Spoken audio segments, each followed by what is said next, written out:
Hey everyone, this is Prince Watercress, and welcome back to Let's Play Streets of Rage 2.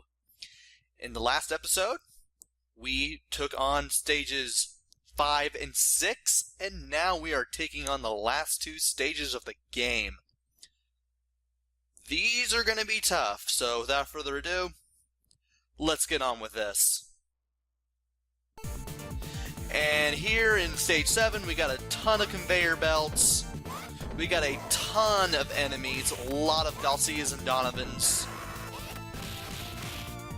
At this point, I was just using my downward chop, the down B attack that I can use in midair, just to get rid of all the enemies that I could. Just stun them and then just get rid of them almost immediately.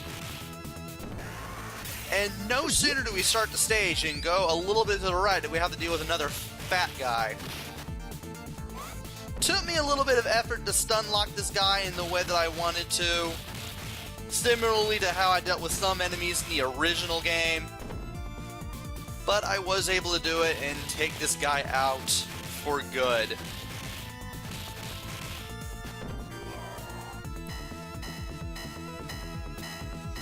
And of course you also have bikers here. We're getting close to the end of the game, so the game is definitely going to throw as many enemies as it can at us. And as you can see, it gets rather annoying, especially when the bikers can still grab you from the back.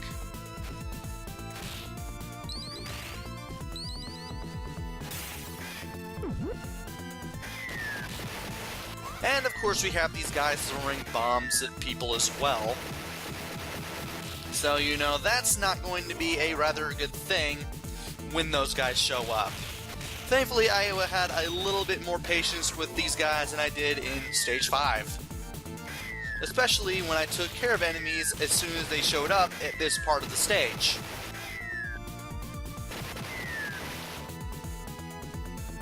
All I had to do was just wait for the bombs to dissolve. And we got some guy with a pipe. I definitely want that pipe. I always want the pipe. You can do a whole lot of damage with the pipe, and unfortunately, I wasn't really able to well, I was, actually. I must have gotten one part confused with another. This is post-commentary, after all. And here's one of those enemies with the whip again. Thankfully, I was able to keep her at bay. Not a very easy task, especially when you have that ninja sitting there just waiting to get us right over there. But I was able to sidestep the whip and do what I could do to this guy.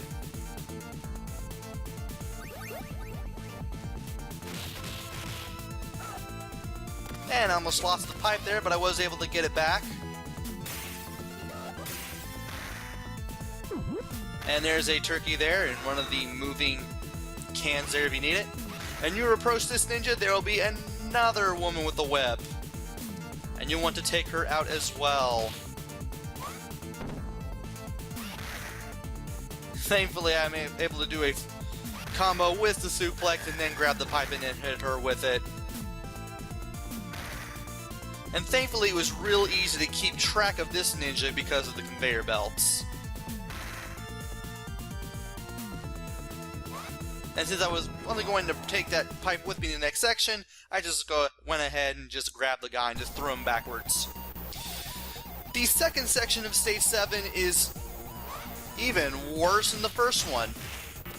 You still have just as many enemies, but all the space that you have is just relegated to this one screen, which takes place on an elevator, which takes you all the way up to the Syndicate headquarters itself. As you can see, as we go further, it is going to get very, very nuts. There is a turkey there, but don't take it unless you need it. Don't do what I just did there. At least I managed to do quite well early on, but as usual, the enemies just give me a hard time later on.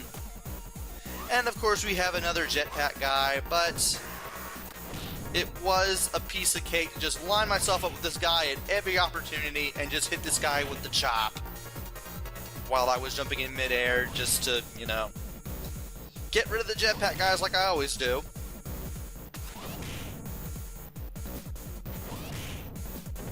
That was easy. And then the elevator moves. Yes, we have another obligatory elevator stage. It goes diagonally at first, but then it goes all the way straight up, and the ride gets a little better as you go along. I was going to say exactly what it does, but I'd rather you see for yourself, and then I explain it to you when it happens. Because, well, if you know how the first game's last leg was, then you know what's going to what happens to go further up. Here on the third stop, we have to deal with a bunch of these Muay Thai guys. And your dashing B attack definitely works well here. As well as any other crowd control methods that you've been able to perfect up to this point. Just don't let those guys do that roundhouse kick on you. It hurts a heck of a lot.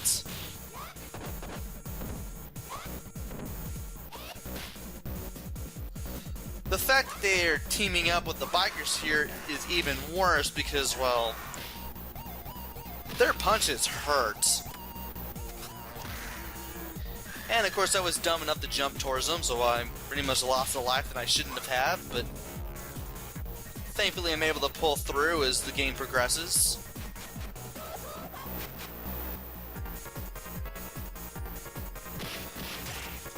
Thankfully, as soon as he does that grab attack attempt, I can always use my backflip to just make my way out of it and just do some more damage to him. But that's the last we'll see of the Muay Thai guy thing. Well, not exactly. We'll see him one more time, but that's the last we'll see of multiple Muay Thai guy attacks. And then we got Henri and what's that guy's name? Soya? Yeah, it's Soya. I forgot. Bino is the one from round 3. You have to deal with 2 of these guys at once, but if you can actually get these guys crowded together, it works wonders. And I couldn't use my super, so I died there too. Now this is where it gets rather interesting. I managed to luck out, grab a knife, and then corner these 2, and then just keep stabbing them with a knife.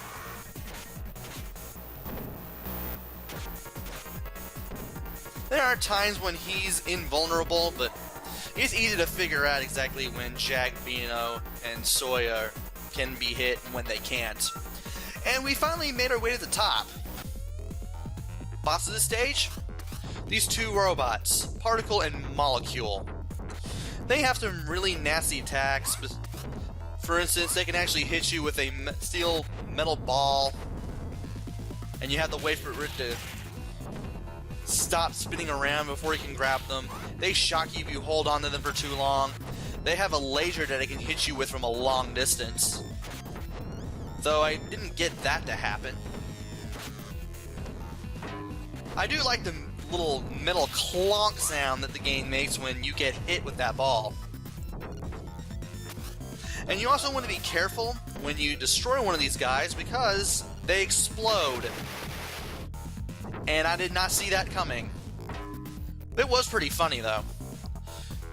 Like all pairs of bosses, when you destroy one, the other one is so much easier to deal with.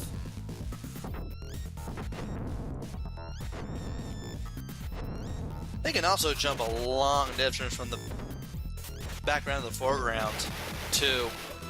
But they're gone. We're finally on the last stage after collecting all these points. And guess what? Stage 8 is going to be just as nasty as Stage 7. Doesn't seem that way at first, especially with the music, but as you progress, there's that stupid robot again. And of course we got this guy with a knife running around with the knife pointed towards us. We definitely want to get rid of him first. Or as soon as we can. We also get a pipe too, we definitely want to use that too, because, not only because of the robot, but we have Bear Jr. Basically a green palette swap of our Bear from round 5. And And I keep accidentally using my dash move a couple times, and it keep getting popped as a result for doing that. You definitely want to make sure you're not moving before you swing that pipe. You definitely want to let go of the control pad for half a second and then swing the pipe as soon as you're just in range to smack them with it. If you don't have the pipe, same strategies from round 6 that don't involve the pipe or whatever long range distance weapon you could have in your hand still apply. As soon as you finish him off, as well as any other enemies, you'll be on this elevator. Yes, we have one last elevator to deal with, and of course we're going to have to deal with a whole bunch of enemies. And of course, as soon as we get rid of the 2 minor enemies here, but not the karate guy, we have to deal with Vulture. Yep, we have to deal with this kind of boss, the same one from stage 1 last time. And if you can't do the up C as soon as you land deal whenever you're thrown by him to recover without taking damage, you're going to be in for a tough fight, and you may be using one of your continues by this point, assuming you're low on life, you didn't get a whole bunch of them. But there are plenty of opportunities to score life just from getting through the game. Once again, dashing B definitely comes in handy, and once you beat him, well, you're going to have to go through even more enemies. And you're going to have to deal with Nail. Yep, we have to deal with the Zamza guy one last time. And you don't have a lot of room to work with this time, even though the stream strategies still apply. If he ever does one of those slide or spin attacks, be sure to use that jumping down B attack so that way you can actually get some damage in on him. And if you can grab him and do a suplex, that's great. Like so. You'll definitely be wanting to do that, and don't let him grab you as soon as he gets up, because it can be rather annoying. And I expected him to spin towards me. That didn't exactly happen, so I took a dumb hit there. I also hate that kick. Not sure if I mentioned that during round 3 or even during round 6, but yeah, I hate that kick. Just thought you'd like to know. Thankfully, we didn't have to deal with him for much longer because, well, I was able to get rid of him with a rather nice, well-timed punch after he did that stupid spinning claw attack. And here's another karate guy, not karate guy, but Muay Thai guy. He's the last one we're going to have to deal with in the game. And once you get rid of the 2 minor enemies here, you're going to have to deal with Zikuzano, which is basically a purple and white version of Abadede. What is with this game in purple and white? You want to fight him like you did Abadede. 2 punches followed by the dashing B attack.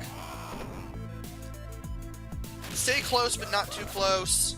And if you can hit him with your dashing B attack, that'll definitely help a lot. You want to use that as much as possible. Definitely helps in this battle. And of course I couldn't use my super, and he grabbed me again. That was a very embarrassing death. But I was able to take care of him too. And after you beat Zikuzano, you'll deal with a few more enemies. There's Mr. X, the boss from the last game. As you could probably tell, we are going to have to face him one more time. And of course he has some hired help this time around, judging by that guy in all black who is standing next to him with his arms crossed, looking at us rather menacingly. Who he then proceeds to stick on us. This is Shiva. And he is just demonic to deal with. Don't even bother trying to hit him with your standing combo, because he will fight his way out of it as soon as you land the first punch.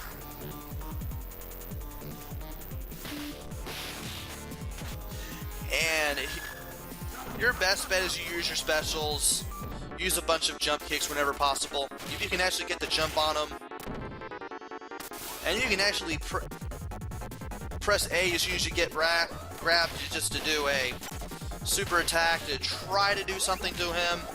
That's great too. Dashing B attack also works well.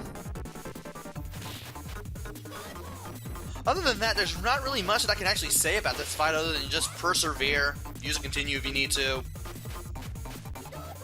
And just watch him. Just watch him carefully. Also, that jump kick of his feels rather delayed to me. It's just those little things that make him a little more difficult to fight than it should be.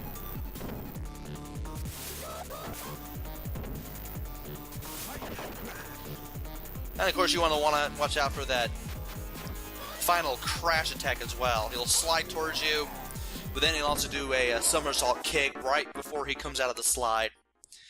And then here's Mr. X himself. He's rather well drawn, rather well animated.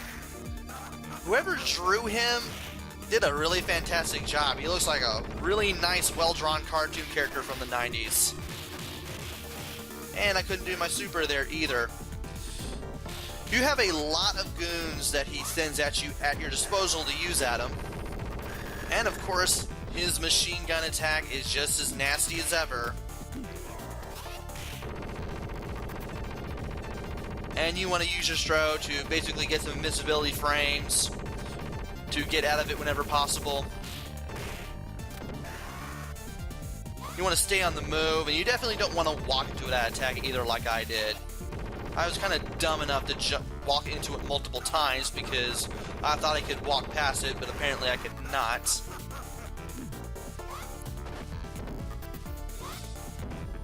Once again, you want to use your crowd control strategies against him. Move into him diagonally, throw him into enemies whenever you can, throw enemies into him whenever you can. And you should be able to get away from him okay.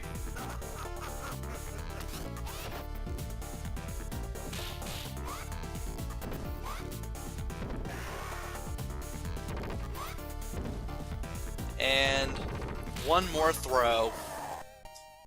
That finally did it for me. I'm surprised I didn't use continue. Also forgot to mention that the sun rises as you go up in round 7. I apologize for that. But you already kind of figured that out. But yeah, that's Streets of Rage 2.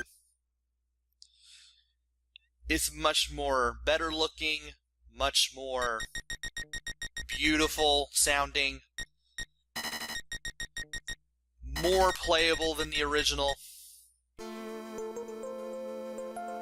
It's definitely a cut above. It's not often that you can find a sequel that's better than the original, and Streets of Rage 2 is definitely one of those sequels. And I might as well go ahead and mention the ending. After we beat Mr. X, we finally rescue Adam, who was kidnapped at the beginning of Streets of Rage 2. It was mentioned in the little opening cutscene when we started the game, and is also mentioned in the instruction manual.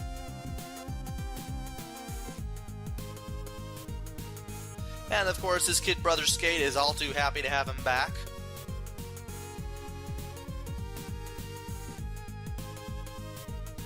And of course, Yuzo Koshiro did a really nice job on the music, same with Motohiro Kawashima. Hope I got the name right.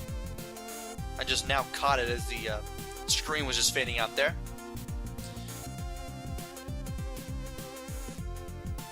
And the ending is basically just the same as Streets of Rage 1.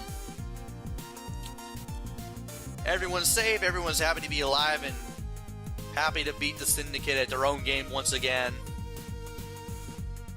We have super happy music this time around.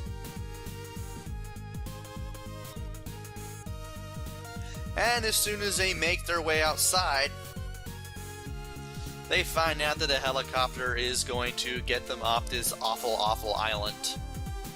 And back to the city and back to their normal lives. If you're playing on hardest, you'll actually get the code for how to play on the Mania difficulty, which is even harder than hardest, on this screen right here.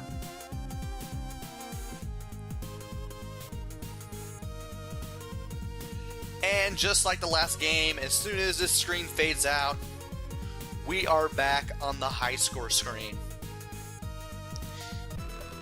If you keep pressing A, you can switch between the normal difficulty level, or whatever level you got the high score on. And you can also you can toggle between that and the number of bad guys you beat up to get the high score that you got, which is pretty cool. But that wraps it up for Streets of Rage 2. I definitely recommend this one. Gameplay is much better. Graphics are much better. Controls as tight as ever. Music is really awesome. And it's one of the, like I said before, it's one of those rare sequels that you should definitely play because it actually is better than the original. So, that's it. That's it for Streets of Rage 2. This is Prince Watercress. Hopefully I'll be back with another game. One of these days. Could be sooner than later, who knows. Until then, this is Prince Watercress. Take care. Stay safe. Thanks for watching and see you guys later.